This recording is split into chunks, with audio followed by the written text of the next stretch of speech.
Aboriginal people have lived in Australia for over 40,000 years and know the area of land they live in really well.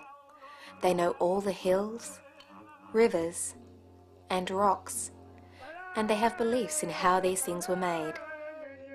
These beliefs are called dreaming stories. There are many different groups of Aboriginal people in Australia. Each group has its own language, beliefs and customs. The Darling River has its own Aboriginal dreaming story. The river runs through western New South Wales, where a group of Aboriginal people called the Nyumpa lives. In this story, a water serpent who lived in a mountain gave water so that people could live in the lands below the mountain.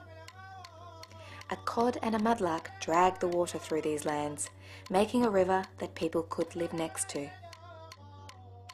The Aboriginal people who live near Uluru tell stories of how the rock was formed and the things that gave it shape and other features. They say it used to be a big, flat sandhill that turned to stone.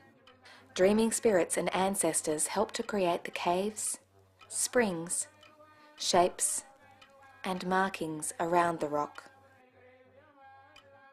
In another dreaming story, the rainbow serpent fashioned the earth and then returned to a spot east of the Kimberleys, at a place where the rainbow meets the earth. The rainbow serpent's eggs fossilised and became what non-Aborigines now call the Devil's Marbles. The Aborigines know them as Kalu Kalu. Namagon, commonly known as the Lightning Man, is responsible for the violent electrical storms which occur on the Arnhem Plateau. According to Aboriginal Dreamtime explanation of this work, Namagon and his family came from the sea and travelled Australia for many years. He uses the stone axes that are mounted on his head, elbows and knees to split the dark clouds and strike the ground, creating lightning and thunder. Namagon's wife, Barinj, is mother to the grasshoppers, who come out early in the storm or wet season to look for their father.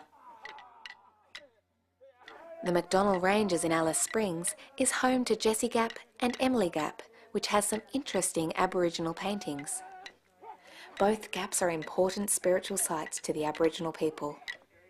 According to the dreaming stories, the landscape of Alice Springs and surrounding ranges was formed by ancestral beings. This large rock painting depicts the caterpillar dreaming. Aboriginal people often used artwork like this to tell dreaming stories.